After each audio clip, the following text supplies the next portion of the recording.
Gibson and Danny Glover in Lethal Weapon 3. Winona Ryder takes Jenna Rollins for a ride in Night on Earth. And Wesley Snipes and Eric Stoltz struggle for dignity and survival in The Waterdance.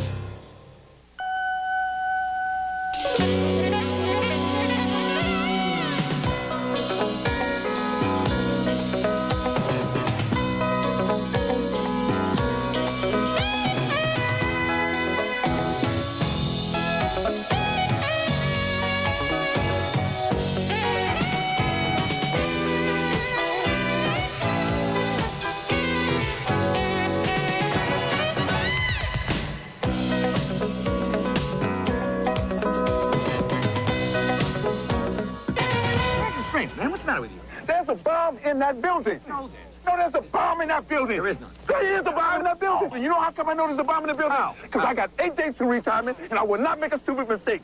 Mel Gibson and Danny Glover are partners in crime fighting once again in Lethal Weapon 3, one of 5 new movies we'll be reviewing this week on Siskel and Ebert. I'm Roger Ebert of the Chicago Sun-Times. And I'm Gene Siskel of the Chicago Tribune. Our first film is Lethal Weapon 3, and seeing it reminds me of a conversation I once had with the legendary director Howard Hawks. I asked him to define a good movie, and he said, a good movie is 3 good scenes and no bad scenes. Well, Lethal Weapon 3 has 1 good scene and at least a dozen bad ones. Once again, Mel Gibson and Danny Glover play best buddy detectives here in the really dull opening 45 minutes of this movie. They've been busted and they turn into patrol cops. A sample of the dim dialogue here as they bust a jaywalker. Can we speed this up, please? You may have nothing to do. I have things to do today, okay? No, we can't. So will you shut up? Jaywalking license.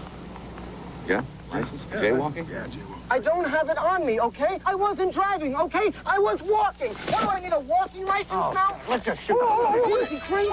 Get out of the way, Roger. I'm going to drill him. We can make it look like suicide. Get out of the way. We can make it look like suicide. Video camera. I don't care. I'm still going to drill him. Get out of the way. Get out of here before my partner kills you.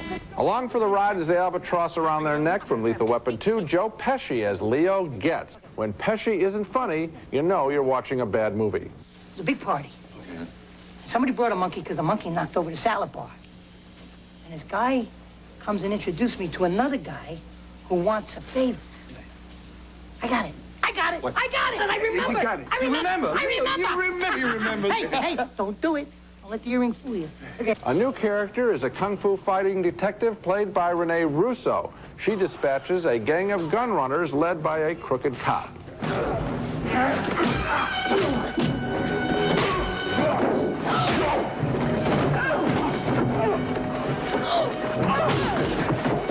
The only good scene in the movie is the romantic one between Mel Gibson and Renee Russo when they undress by comparing scars earned on the job. Pump action, 12 gauge. Mm-hmm. Yeah, right down here. Oh, And through. oh, that must have hurt. When? Not too close. Riggs, if you were that close, I'd be dead. I can beat it. I can beat it. Have a look at it. I'll take your word for it. No, really, you gotta see this. That's cute and it's fresh, but that's it. The villains in Lethal Weapon 3 couldn't be more bland. They are hardly any threat to these characters. There are too few scenes with Danny Glover's family, who are the only vibrant characters in the film, and every bantering scene between Glover and Gibson seems forced, as if these guys, these actors, knew that the third time around, their quarrelsome act was getting tired, and tired is a good word to describe Lethal Weapon 3, and what I mean by tired between them, Roger, is we know that they love each other, right? And anyone who watches this movie would know that. So why not write it that way? Why not try to redo the beginning of the picture? It is written that way, Gene. It is written that way. Their bantering is based on love. I think you're completely misreading it if you think it means anything else. I think this movie has 3 good scenes. I'll name the other 2. I love the armored car chase, and I love that scene at the end where they tear up the whole construction site with fire and bulldozers and everything else. Those are good scenes, and I also agree with you. The scene where the foreplay consists of looking at each other's gunshot scars is a very funny, very effective scene. I enjoyed this movie more than you did. Obviously. It's not up to the first 2, which set a very high standard, but it is an entertaining movie. Roger, the beginning of this movie, the stuff you named is all in the back half of the picture. weren't you absolutely bored by the You setup said of this the movie? first 45 minutes. Yes. I think you meant to say the first 7 minutes. No, I'm saying the first... The bomb scene. No, exactly. And then, no. The bomb scene, the jaywalking is dull. They're busted to the beat for about 2 minutes of screen time, and then the chase scene starts with the armored cars. How about Take the a villains? stopwatch How to about it. the villains, Roger? Were they interesting? The villains were weak in this movie. Thank you. The villains were... What? Thank you what? Let me That tell you doesn't what. say anything. No, we've always said that in action pictures, that the strength of an action picture is defined by the strength of the villain. Because if you don't care what the problem is, We've that always they're said trying that to that's sometimes true. It's We haven't always true. said that it's always true. It's always true. Go on to the next film. Okay, our next film is a very peculiar and sort of quietly insinuating movie named The Favor, The Watch, and The Very Big Fish. And for some reason, I can see why, that title made me think of The Cook, The Thief, His Wife, and Her Lover. But the two movies couldn't possibly have less in common. This is a whimsical comedy set in Paris and starring Bob Hoskins as a weird little photographer who specializes in religious photography. One day, to help out a sick friend, he agrees to go on an acting assignment and is astonished to find out what kind of movie he's going to be dubbing.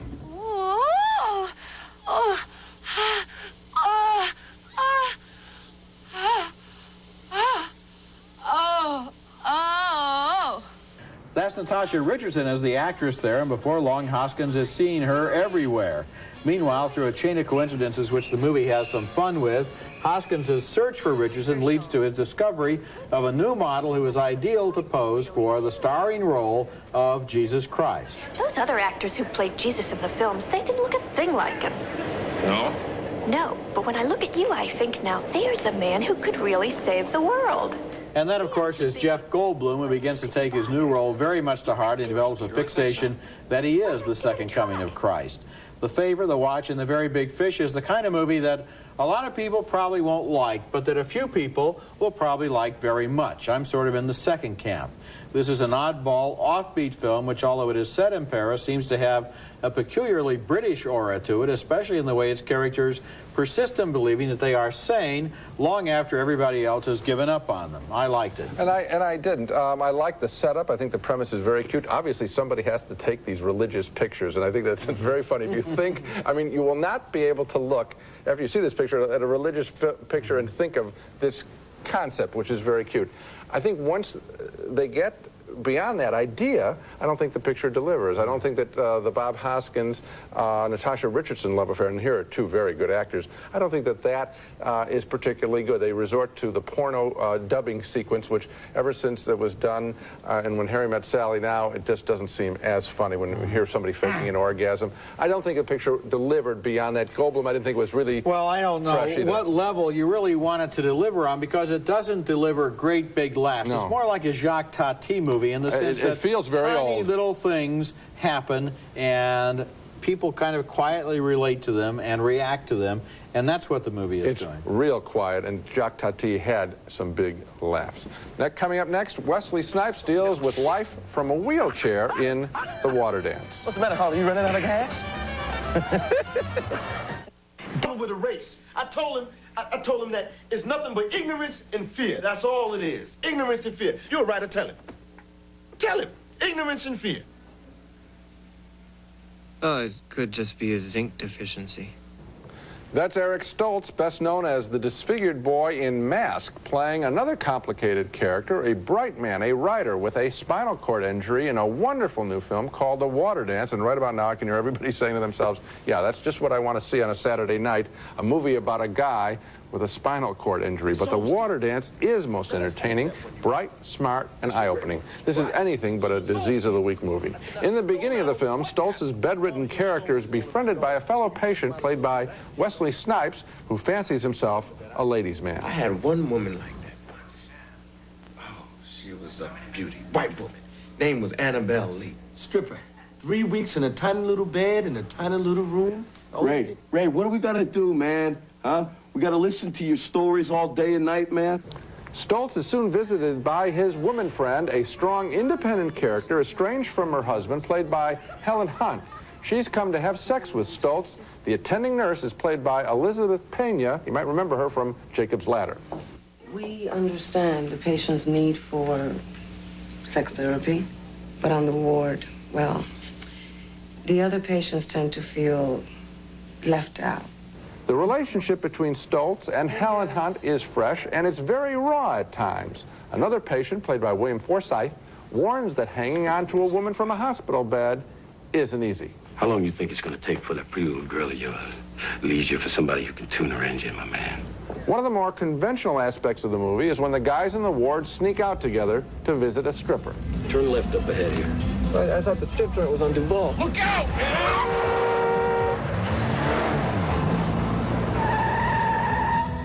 Boy, that guy sure came out of nowhere. Good thing we're already paralyzed. It's certainly a conventional idea to include that in a movie, but even that scene, which is so much like the fishing trip in One Flew Over the Cuckoo's Nest, even that scene has some original elements. It's not all played for laughs. So credit Neil Jimenez for a bright, original script, and this comes on top of a very good script he wrote for the troubled teen film River's Edge. And together, I think these two films mark Neil Jimenez as one of the brightest writing talents around. He also co-directed The Waterdance, which is a film I really liked. I really liked it too, Gene. And you know, the reason that I liked it is that it is matter of fact. Yes. Now, I don't want that to sound as if it's boring, because there are some big laughs and some big emotional moments in the film, but it is a movie about something that has happened to the character and how he reacts to it and how he learns from it and how he adapts to it and how he rebels against it and how it changes his life and how he deals with that, so that it answers, in a way, so many questions that so many people probably have about what does it do to you when you have an injury of this sort. And the way it does it, Roger, is that it is very specific about this character. In other words, the standard movie of the week, the TV movie, Disease of the Week movie, says that the most important thing is showing the disease. Well, forget it. This is a very specific character. In fact, I'd even argue that the situations all these guys are in, if you took away the wheelchairs, they'd still be fascinating. And so they've written it sharp, and it works in a universal way. I'll give you an example of why Jimenez is such a good writer. Look at the relationship he has, the character has with the woman in this movie. It's not like it's his wife or his girlfriend, and she's a saint, and she's courageous. She's cheating on her husband. They're having an affair. Suddenly her boyfriend is paralyzed. What do? They're both grown up people. They're both smart. They both have tempers and angers and an edge, and the way they relate to each other is very well written, very realistic. You haven't seen that relationship before. No, Coming up next, 5 cab rides, 5 strange stories in Night on Earth. It takes place entirely inside taxi cabs late at night in 5 of the world's great cities. It's told in 5 sequences, starting out in Los Angeles, where Jenna Rollins plays a casting director who becomes intrigued by her cab driver, played by Winona Ryder, as a chain-smoking, gum-chewing tough girl. What about marriage and a family? Definitely. Definitely want a family. Boys, though. Lots of boys. Well, no girls? Girls are nice, too, I think. Yeah, maybe some girls, too. In New York, Giancarlo Esposito gets a ride with a cab driver newly arrived from East Germany. He's played by Arma Mueller-Stahl, and he has no idea how to drive a cab, so Esposito realizes he's going to have to get behind the wheel. He has the same head. What? The same head. No, mine's different. Oh, no, it's the same head. Mine's different, man. This is different, yeah. Look, mine's the newest, latest. Mine's fresh. No, the ear things here. The same. Here. No, man. Look, mine is the hype. What is this? Hype? The hype. What's the hype? It's fresh. Fresh? Fresh head? It's the jammy, the newest, latest. Esposito picks up his sister-in-law, played by Rosie Perez of White Men Can't Jump, and she gives them both an earful. Is somebody gonna tell me what the is going on around here? What you mean? What do I mean? What the are you driving this cab for, yo-yo, huh? Hey, what's up with the hats? What is this, the Rocky and Bullwinkle show? And in the middle of the night, in the middle of Paris, a cab driver from the Ivory Coast talks with a strange, angry, blind woman. Ça doit pas être marrant d'être aveugle, hein? Écoute, pauvre con, je suis aveugle et alors, je fais tout ce que tu fais, toi, encore plein d'autres trucs que tu feras jamais. Je suis aveugle, c'est tout. Bon, par exemple, vous n'êtes pas capable de conduire. Ah, tu t'es pas vu conduire, hein? Night on Earth was directed by Jim Jarmusch, whose Mystery Train took place mostly at night in Memphis, Tennessee. And I think he believes the night is a time when people let down their reserves and say what's really on their minds. And I think he's right.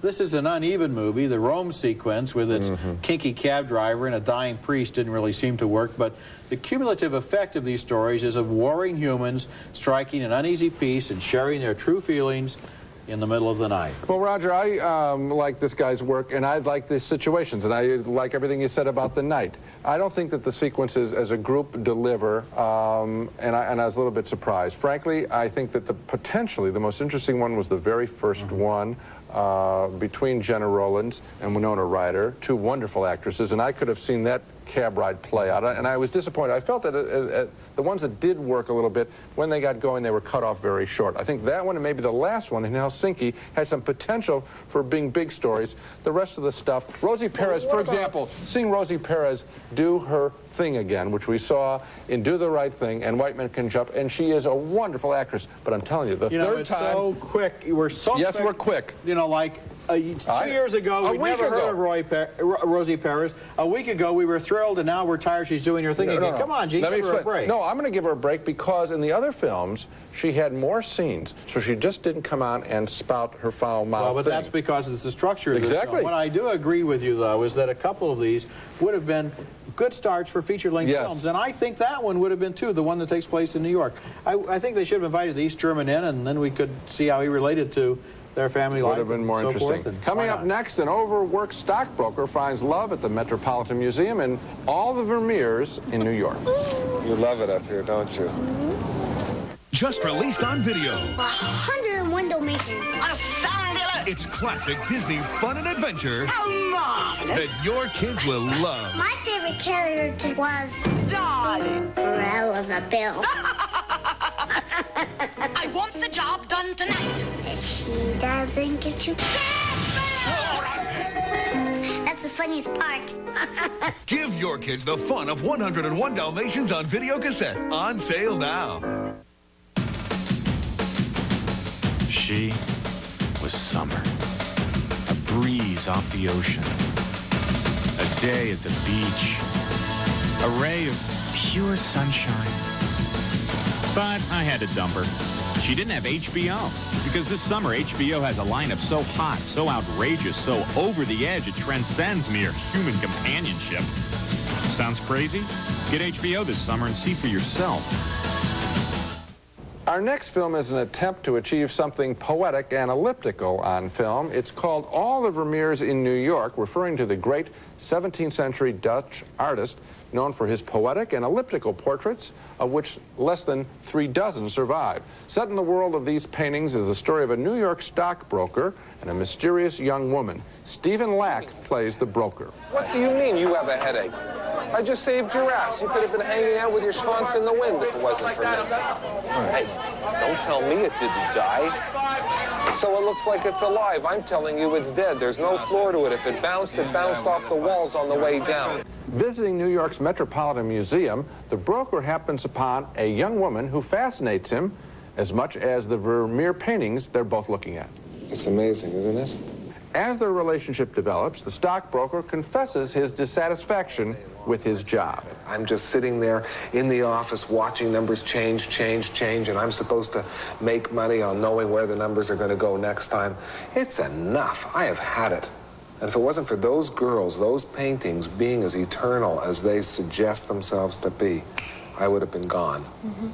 What's this film all about? Obviously, there is an artistic need in human beings that needs to be fulfilled, and I think that's the source of the vitality in this film. So often we see American movies where the characters need to solve an external threat, punish a bad guy, or satisfy some kind of physical goal, drive fast.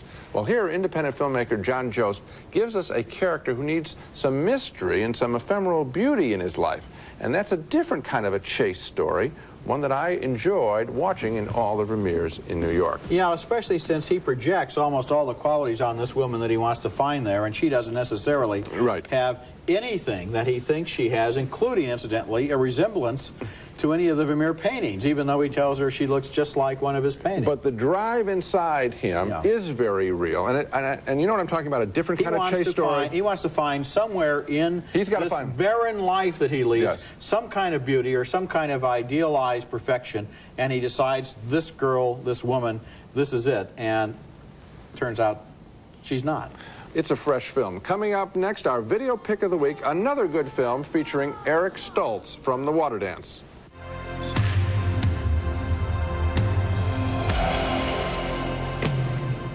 I'm a pretty good volleyball player, but I'm not gold medal material. But Grandpa and I are supporting the U.S. volleyball team as they go for the gold this summer in Barcelona.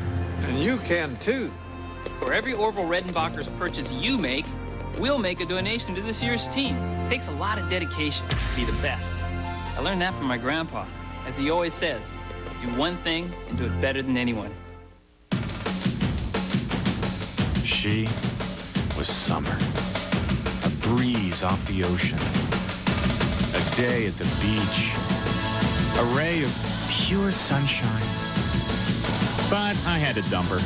She didn't have HBO, because this summer HBO has a lineup so hot, so outrageous, so over the edge, it transcends mere human companionship. Sounds crazy? Get HBO this summer and see for yourself. I saved $850 on my new 4x4. My Previa is one of the safest family vans. For real value, see your Toyota dealer now and get a Toyota 4Runner with the best resale value in its class and the biggest option package savings ever. We're dealing now on tough Toyota trucks, so hurry. For Toyota value, see your New England Toyota dealer today.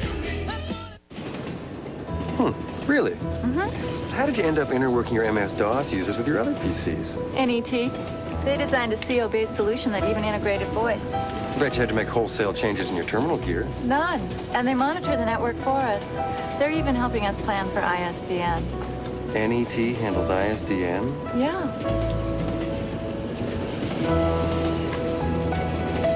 We're the one for you, New England. New England Telephone, part of the 9X family. Now it's time for the video pick of the week, and I'd like to recommend another good film starring Eric Stoltz, who was so effective in The Waterdance. The name of the movie is Mask, directed by Peter Bogdanovich in 1985, and starring a younger Stoltz as the disfigured son of a rebellious biker mom, played by Cher. She may not be a conventional parent, but she does treasure her son's unique and courageous personality. You know, it takes time for people to get to like each other. I don't know why you think it should be different for you. But I am different, Mom. Yeah, you're more beautiful on the inside than most people. Anybody can't see that? Right. Spoken like the true son of a redheaded woman. Eric Stoltz has a quiet power as an actor that sometimes has more force than other actors generate by letting out all the emotional stops. In Mask and in The Waterdance, he is able to bring strength and dignity to his embattled characters. They're both very good movies. Now let's take another look at the movies we reviewed this week. We had a split decision on Lethal Weapon 3. Gene thought it had only one good scene. I liked it, but not as much as the first films. Another split decision on The Favor, The Watch, and The Very Big Fish. I liked its quietly understated humor. Gene thought it didn't add up to much. 2 enthusiastic thumbs up for The Waterdance, with Eric Stoltz, Wesley Snipes, and William Forsythe coping with the new reality of their lives in wheelchairs. A split decision on Night on Earth with its 5 stories and 5 taxicabs. I liked the mood and tone of the film. Gene only liked 2 of the stories.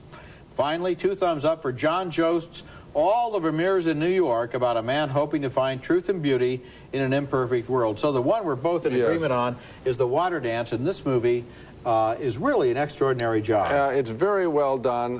The subject matter might seem like it's depressing. Watching the film definitely is not. That's it for this week. Next time we'll be back with a special program we're calling The Movies We Loved as Kids. Roger and I will revisit the key films that made an impression on us as we started going to the movies. Do they hold up a second time around?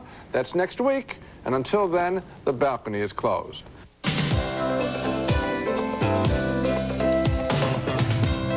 Rice-A-Roni. Any day of the week, the flavor can't be beat. Rice-A-Roni, the San Francisco treat. No-nonsense pantyhose, as beautifully put together as the women who wear them. No nonsense. Shower yourself with a new sensation, new refreshing shield. Experience its unique skin-vigorating formula and feel the blast of pure refreshment. Sally Beauty Supply. More than 4,000 nail and hair care items for any kind of nails or any kind of hair. Sally, salon quality, popular price.